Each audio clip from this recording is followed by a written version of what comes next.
jya kuri YouTube channel Nsengiyumva Aaron Ministries, kora subscribe, kanda like, ukore share, bityo dufatanye kurangiza umurimo wa Databuja. Maranatha.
Dusenge.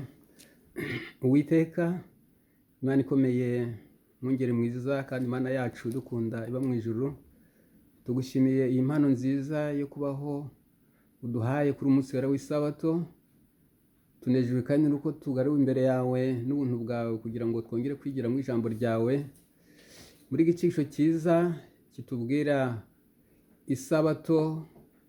Turagira ngo umwuka w'Imana agaragare, abashe kutwumvisha cyane ijambo ryawe, ngo ubwo wahanze isabato ukayiremera umuntu mu minsi 6 dukora, ariko nitugera ku isabato tubashe kuruhuka imirimo n'imihati, tubashe kuza imbere yawe kugira ngo duhabwe imbaraga, tubonere ubuyanja mu ijambo ryawe, kandi duhumurizwe naryo muri iyi si icuza umwijima, isi ibibazo, isi ishira, isi yuzuye kwifuza, isi yuzuye guhangayika.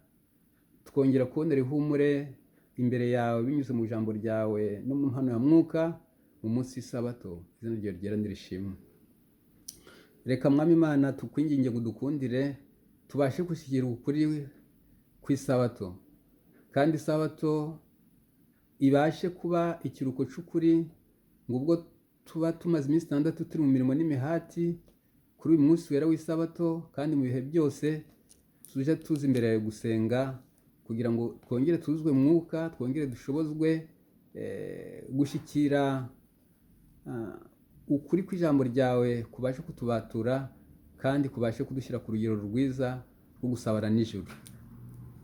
Ubane natwe muri iki cyigisho, kandi abo bose bazagitegera amatwi, Mwuka w'Imana azarusheho kubasobanurira biruseho kurusha uko umwana w'umuntu w'intege nkeya yasobanura ukuri kw'isabato, umumaro wayo, ndetse n'umugambi dufitiye binyuze mu kubahiriza isabato yawe. Reka rero tugusabe kubana natwe, reka dusabe kwigaragariza muri iki cyigisho, ngo urusheho kudusobanurira no kutwumvisha ukuri kw'isabato, kandi turusheho gushyikira. Twisabye Imana Data mu izina rya Yesu Kristo umwami n'umucunguzi wacu. Nyamena. Amena, amena. Reka dukomeze icyigisho cyacu, kiravuga ngo isabato. Ariko tutaragikomeza, turibukanya mu nshamake icyigisho giheruka kwiga, kivuga ngo Lewi Matayo. Lewi Matayo yari umwe mu bigishwa ba Yesu. Tubona ukuntu Yesu yamuhamagaye ari umukoresha w'ikoro, umurimo wari wanzwe mu gihe cya Yesu, kubera ko abakoresha b'ikoro bari abakozi b'ingoma y'Abaroma, basoreshaga imisoro, bayisoresha Abayuda, maze iyo misoro ikinjira mu masanduku cyangwa se mu mifuka y'ingoma ya Roma. Iyo soro yari yarabaye nk'umutwaro Abayuda, kandi abayisoreshaga basoreshaga iyo misoro mu buryo bw'agahato, ndetse utarashobora kuyitanga nk'uko bikwiriye yashyirwaga mu nzu y'imbohe, kandi igice kimwe cy'iyo misoro cyajyaga mu mifuka yabo. Niyo mpamvu bakoresha bikoro rero bari barakungahajwe n'ubwo buriganya, kandi barebwaga imbere y'abayobozi b'idini ndetse n'imbere ya rubanda rwose nk'abanyabyaha. Ni muri ubwo buryo rero Lewi Matayo yahamagawe kugira ngo abe umwe mu bigishwa ba Yesu. Ibi biratwereka ko Yesu nta muntu n'umwe ashobora gusubiza inyuma igihe cyose amuhararitse, igihe cyose amuhamagaye, cyangwa se igihe cyose tumusanze. Yesu aba yiteguye kutwakira uko twaba tumeze kose. Icyangombwa ni uko twemera kureka ibyo twabagamo, ni uko twemera kureka ubuzima n'imibereho ya kera, maze tukinjira mu buzima bushya bwo guhinduka abigishwa b'ukuri ba Kristo. Lewi Matayo wari umukire, ntabwo byabujije gukora umurimo, yasize byose. Yasize uwo murimo wamutungaga, wamutungiraga umuryango, akurikira Yesu. Kimwe na ba Petero na Andereya bari abarobyi, basize amafi yabo nk'uko twabibonye muri iki cyigisho, maze n'inshundura zabo ndetse n'amato yabo bagakurikira Yesu. Natwe rero hari ibyo dusabwa gusiga mu mibereho yacu kugira ngo tubashe kumukurikira. Reka twinjire mu cyigisho rero cyacu cy'umunsi, isabato. Isabato yejejwe mu irema, yatoranirijwe umuntu. Igihe inyenyeri zo mu ruturuturu zaririmbanaga umunezero, abana b'Imana bose bakarangurura n'ijwi ry'ibyishimo. Amahoro yari asabye ku isi yose, kuko isi yari isabanye n'ijuru. Imana yitegereza ibyo yaremye byose, ibona ko ari byiza cyane, nuko irukana umunezero igikorwa yari ishoje. Ngo Imana niyo hanze isabato. Ubwo yarangizaga umurimo wo kurema mu minsi 6, ku munsi wa 7 Imana iruhukira ibyo yaremye byose kugira ngo iruhuke. Ariko bwari uburyo bwo kwinjiza neza ikiruhuko cy'isabato mu mibereho y'umuntu, kuko Adamu wari umaze kuremwa yaruhukanye n'Imana isabato ya mbere yabayeho, kandi ahabwa amabwiriza, agirana umusabano utangaje n'Imana, agirana umusabano n'ingabo zo mu ijuru kuri uwo munsi wera w'isabato. Kandi ibyo natwe nibyo Imana iduhamagarira. Yo ubwayo mu kuruka isabato, Imana yahaye umugisha umunsi wa 7 iraweza. Yarawikubitiye ubu igikorwa kera yiha Adamu ho umunsi w'ikiruhuko. Rwari urwibutso rw'umurimo w'irema, ikimenyetso cy'ububasha n'urukundo rw'Imana. Ibyanditswe bivuga bitya: yahaye imirimo ye itangaza urwibutso, kuko ibitaboneka byayo bihoraho, nibyo ububasha bwayo n'ubumana bwayo buhoraho, bigaragara neza uhereye ku kuremwa kw'isi, bigaragazwa n'ibyo yaremye. Ni ukuvuga ngo isabato ni urwibutso rw'irema, isabato ni urwibutso rwo gukomera kw'Imana, isabato ni urwibutso rwo gutungana kw'Imana. Kandi iyo turi mu sabato tuba tugaragarije abatuye isi ndetse n'Imana ubwayo ko ari umuremyi, kandi tuba twinjiye mu musabano ukomeye, aho imitima yacu ihuzwa n'ubushobozi n'ubushake bw'Imana igihe turamya Imana.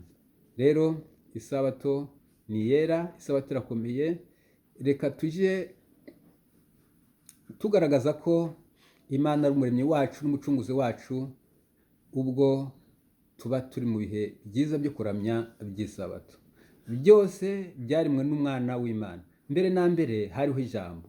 Ijambo wahoranye n'Imana, kandi ijambo yari Imana. Ibintu byose niwe wabiremye, nta na kimwe mu byaremwe kitaremwe nawe. Isabato ni urwibutso rw'irema, ni ubuhamya bw'urukundo n'ubushobozi bya Kristo. Nta kindi umuntu yakongera kuri aya magambo, arasobanutse cyane. Isabato ni urwibutso rw'irema, kandi ngo isabato ni ubuhamya bw'urukundo n'ubushobozi bwa Kristo. Isabato yerekeza ibitekerezo ku byaremwe, maze ikatwinjiza mu gusabana n'umuremyi. Mu ndirimbo z'inyoni, mu guhungabana kw'ibiti no mu guhorera kw'inyanja, gukomeza kumva ijwi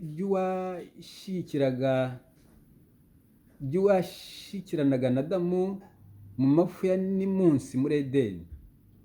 Kwitegereza ububasha bwayo mu byaremwe ni igikorwa gihumuriza, kuko ijambo waremye ibintu byose asezeranya imitima yacu ubugingo. Imana yaravuze iti, Imana yategetse umucyo kuva uturutse mu mwijima, niyo yaviriye mu mitima yacu kugira ngo imurikishe ubwenge bwo kumenya ubwiza bw'Imana mu maso ha Yesu Kristo. Nicyo gitekerezo cyateye kuririmba iyi ndirimbo ngo, kuko wowe Uwiteka wanyishimishije n'umurimo wakoze, nzavugishwa impundu n'imirimo y'intoki zawe.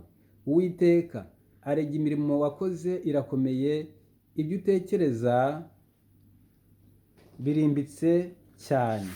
Aya ni amagambo meza, ndagira ngo turayasoma hariya mu rwa kabiri rw'Abakorinto 4 ku murongo wa 6.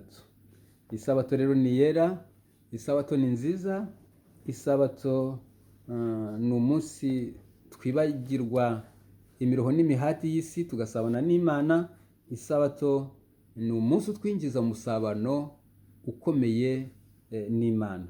Umwuka wera yavugiye mu kanwa k'umuhanuzi Yesaya ati, nuko rero mwayihwanya nande cyangwa mwayigereranya n'ishusho ki? Iyo ni Imana. Mbese ntimwamenye kandi ntimurakumva? Ntacyo mwabwiwe uhereye mbere na mbere? Mbese ntimuzi washinze imfatiro z'isi?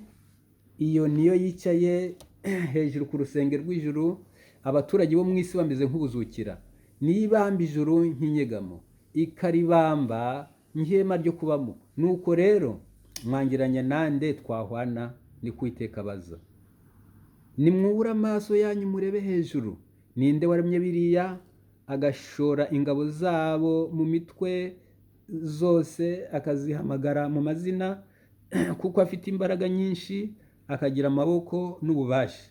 Nicyo gituma nta na kimwe kizimira. Yewe Yakobo, Isirayeli, ni iki gituma wiganyira ukavuga uti, Uwiteka ntareba inzira zanjye, kandi ibyanjye Imana yanjye irabyirengagiza? Mbese ntiwari wabimenya?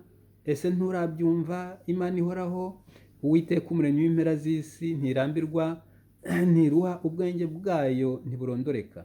Niha intege abarambiwe, kandi utibashije imwongeramo imbaraga. Ntutinye, kuko ndi kumwe nawe. Ntukihebe, kuko ndi Imana yawe. Nzaje ngukomeza, ni koko nzaje ngutabara, kandi nzaje nkuramiza ukuboko kw'iburyo. Ariko gukiranuka kwanjye Imana ni izina ry'Imana yacu nirishimwe.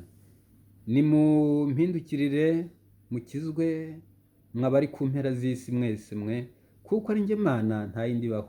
Ubwo nibwo butumwa bwanditswe ku byaremwe, kandi isabato ikaba ifite umugambi wo kubutwibutsa. Igihe Uwiteka yatekaga Abisirayeli kweza amasabato ye, yaravuze ati, kugira ngo ababere ikimenyetso hagati yanjye namwe, ngo mumenye ko ndi Uwiteka ubeza.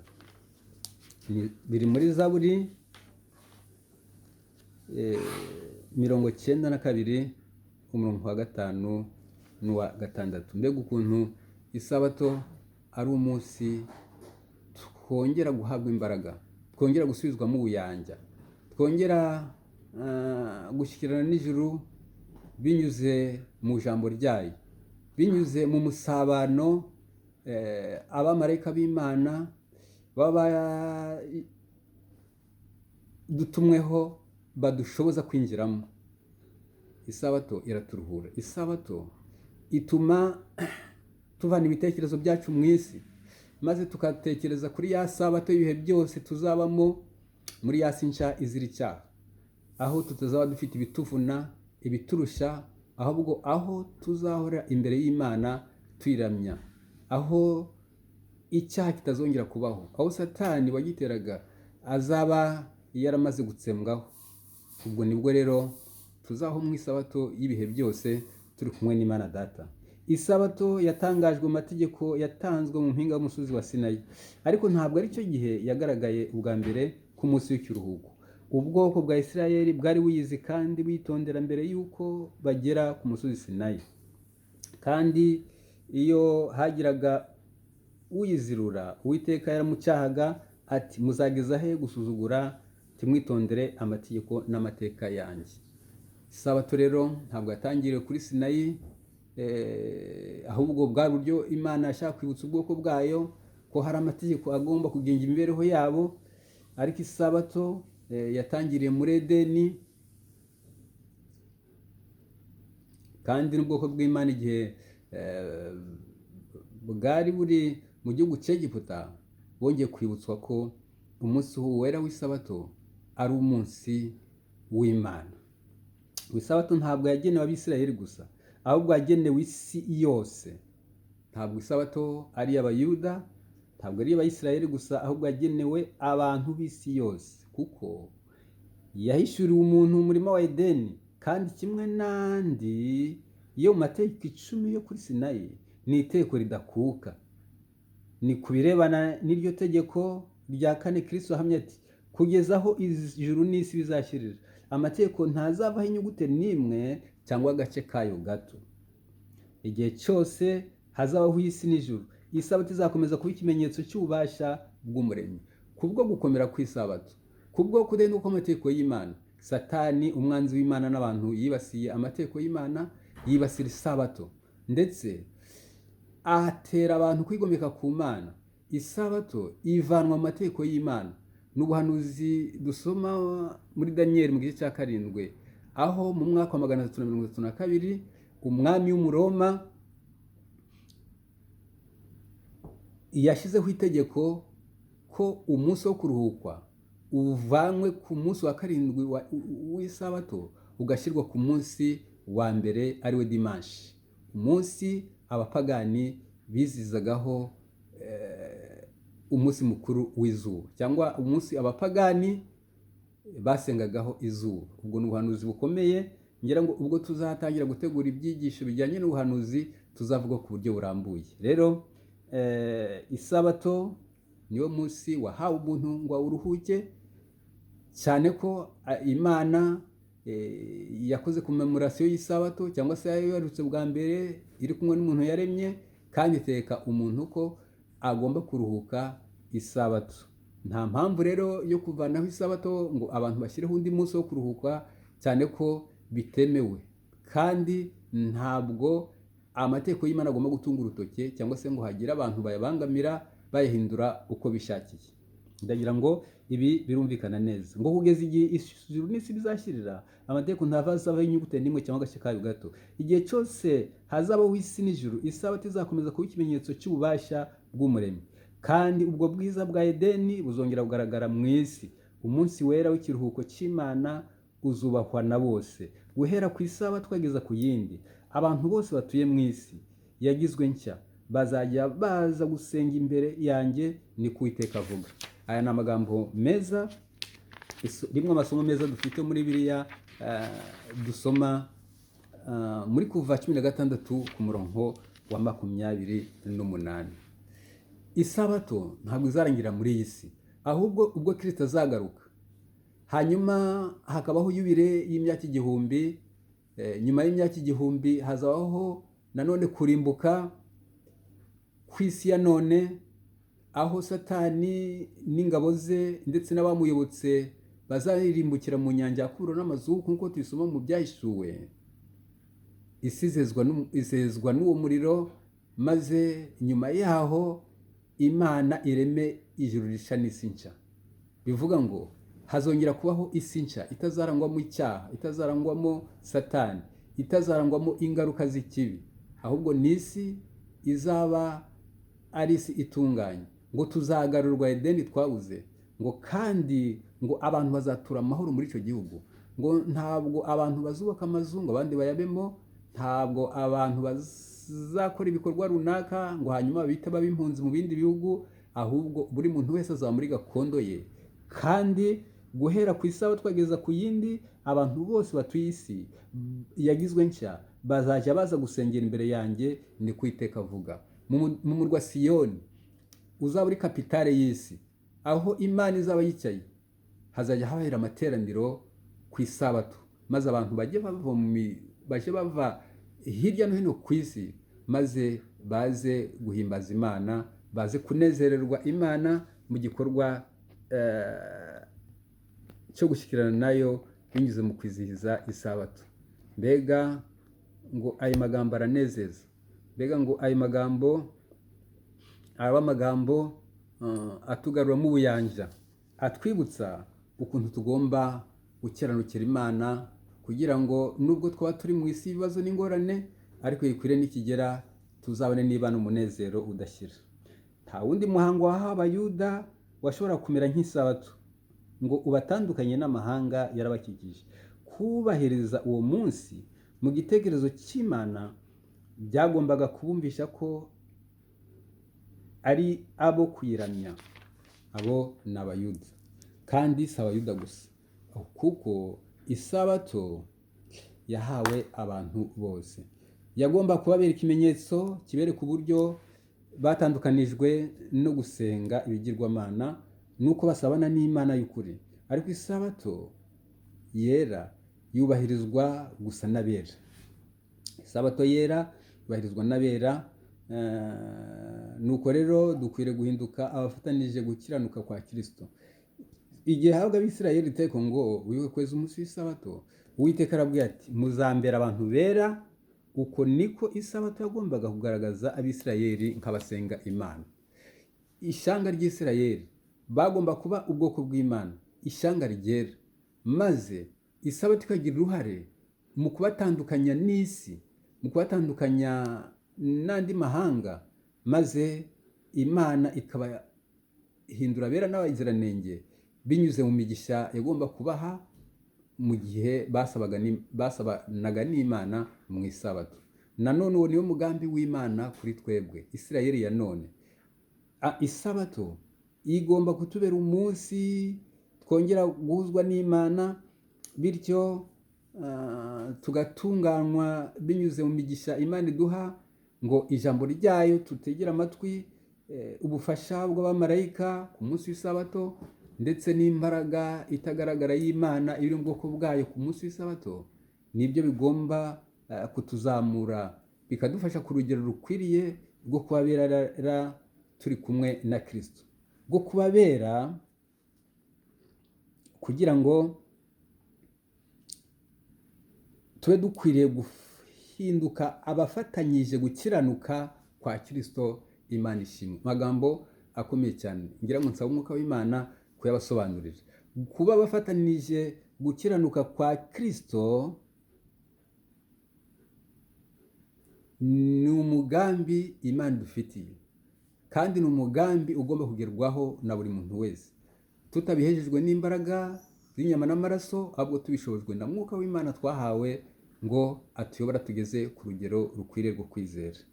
Uko Abayuda bagiye barushaho kujya kure y'Imana kandi bagasuzugura gukiranuka kwa Kristo kubwo kwizera, isabato ifite ubusobanuro bwayo mu maso yabo. Satani yayihaye kwikuza ubwe no gukura abantu kuri Kristo. Akora uko ashoboye ngo ahindanye isabato, kuko ari ikimenyetso cy'ububasha bwa Kristo. Satani rero umwanzi w'ibyiza ntabwo yaretse gukomeza kurwanya Imana, ahubwo yakomeje kurwanya Imana, ndetse ngo kurwanya Imana kwa Satani kwibasiye n'amategeko y'Imana, harimo n'itegeko ry'isabato, itegeko rya kane, kuko ari ryo rigaragaza Imana, gukomera kwayo, ububasha bwayo n'ubumana bwayo. nuko imana ariyo muremyi isabato yarayibasiye kugira ngo imana irusheho gusibanganya ishusho yayo, satani irusheho gusibanganya ishusho y'imana mu bantu kandi yibasire amategeko y'imana harimo n'isabato, kandi amategeko y'imana ni rwo rufatiro rw'ingoma y'imana. Méricio, bonjour, comment puis-je vous aider? Bonjour, je souhaiterais installer...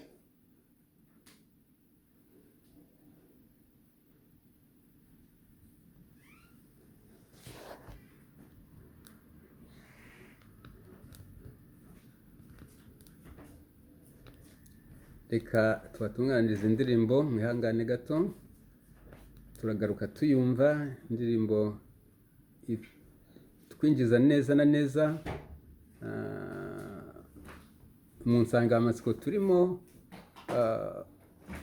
turebera hamwe y'umunsi w'isabato, umunsi imana yiteguye kuduha umugisha twese, kandi akaba ari umunsi tugomba gusabana nayo binyuze mu mbaraga n'impano ya Mwuka Wera.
Turagaruka dusoza n'indirimbo ya El Shaddai Choir Ministry.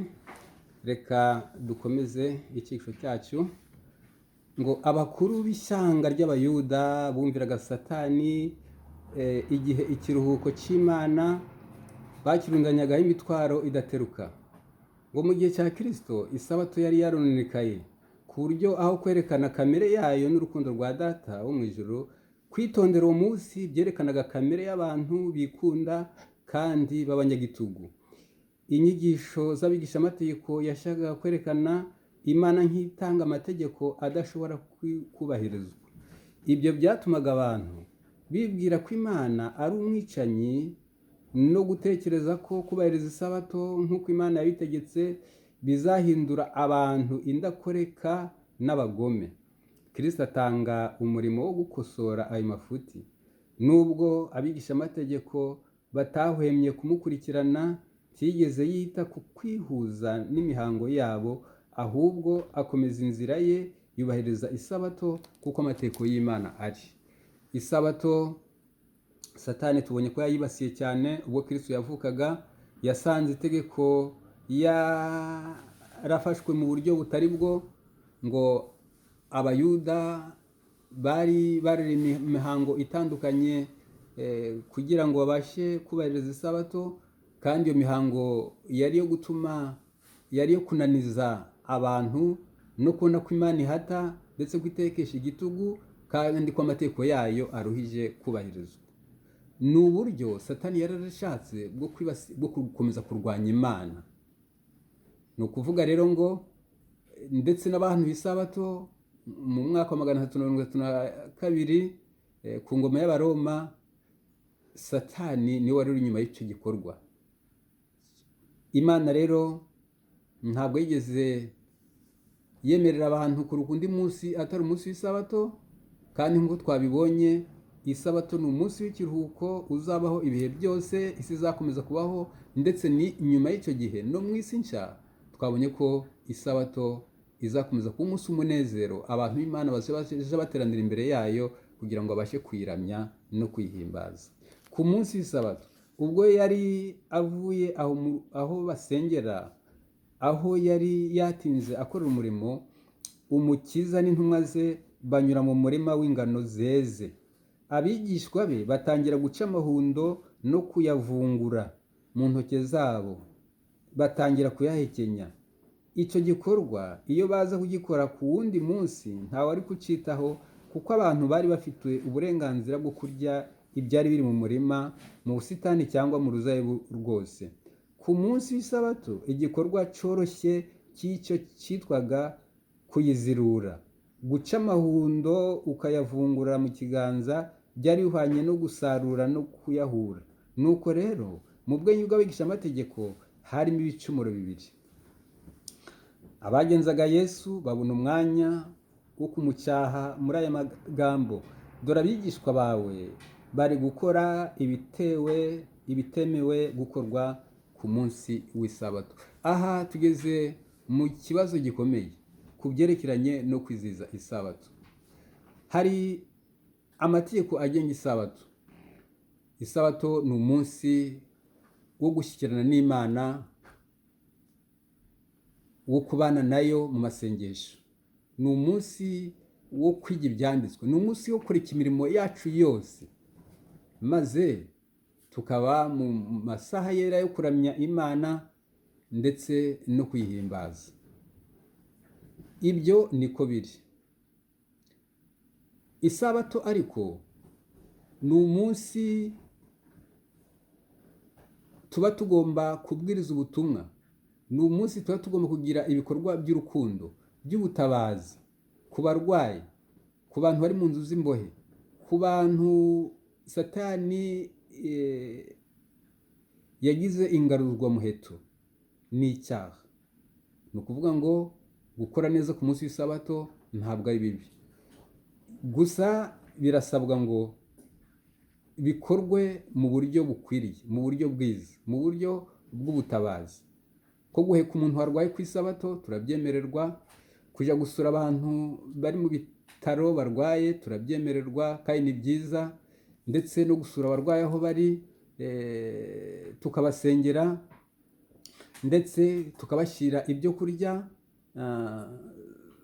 mu yandi magambo tukabafasha kurushaho gusobanukirwa ko Imana ihari kandi kuba yiteguye gufasha abantu no kubitaho. Rero ndagira ngo aha byumvikane neza kandi bisobanuke. Isabato ni umunsi turuhuka imirimo, ariko nanone ni umunsi tubwiriza mu butumwa mu buryo bugari nk'uko bimeze. ngo abagenzuraga Yesu babona umwanya wo kumucyaha muri aya magambo, dore abigishwa be bari gukora ibitemewe gukorwa ku munsi w'isabato. Igihe Yesu yaregwaga kwica isabato ari Betesida, yireguye ahamya ko ari umwana w'Imana kandi ahamya ko akora nk'uko se ashaka. Ubu bwo baregaga abigishwa be, nuko Yesu asubiza yifashishije ingero akura mu isezerano rya kera. Ahanditse ibikorwa byakozwe ku munsi w'isabato bikozwe n'abantu bari mu murimo w'Imana. Abayuda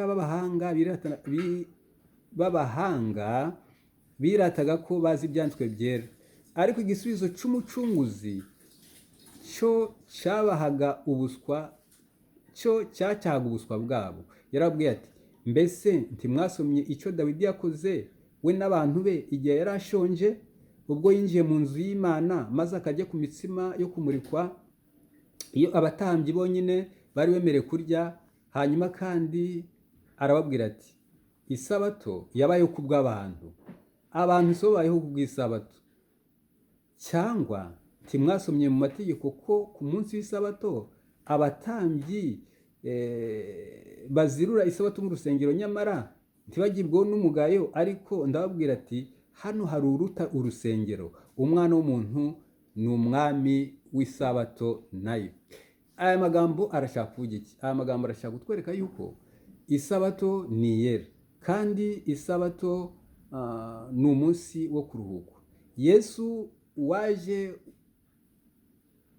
mu isi akabana n'abantu yambaye umubiri wa kimuntu, niwe wari uzi neza amategeko y'isabato, niwe wayihanze, niwe wayishyizeho, kandi ntabwo ari we agomba kuyizirura, ntabwo ari we agomba kuyica. Ni ukuvuga rero, ubwo tuzagaruka tuzakomeza kureba iki cyigisho, ntabwo tugisoje, amasaha, iminota tuba dufite irarangiye. Tuzagaruka turebe muri iyi ngobe, aha hantu abantu benshi bitwaza maze bakica isabato y'Imana, bakora ibinyuranyije n'uko Imana ishaka. Tuzagaruka turebe uko kubahiriza isabato by'ukuri ibyo ari byo, ndetse no kwizera tukayica uko biba byagenze. Imana ikomeze kudufasha no kubana natwe kuri umunsi w'isabato, kandi ngo ubwo tuba tuyiruhuka, twaretse imirimo yacu, twaretse ibyo dukora byose, tujye tuyiruhuka mu mwuka, tureka kwiruka mu mubiri, turuhukana n'Imana Data, tuyishyira ibyaha byacu, tuyereka ubumuga bwacu n'intege zacu, kandi tuyisaba kutweza kuko Imana yejeje isabato.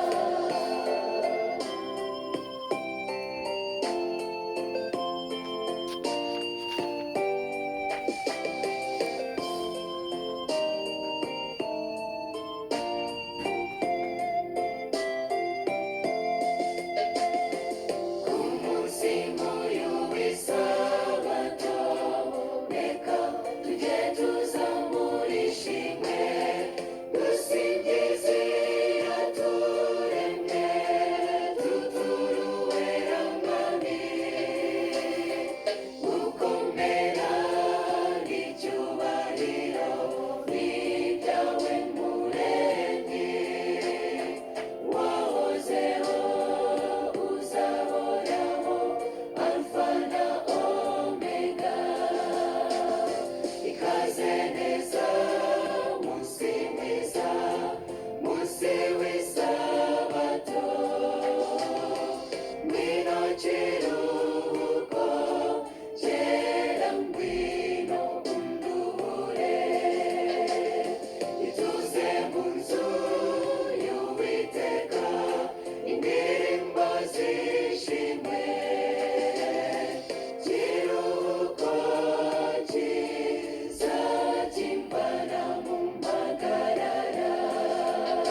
amen amen. Ikiruhuko cyiza kimvana mu mpagarara ni isabato yera y'Uwiteka. Reka dusenge.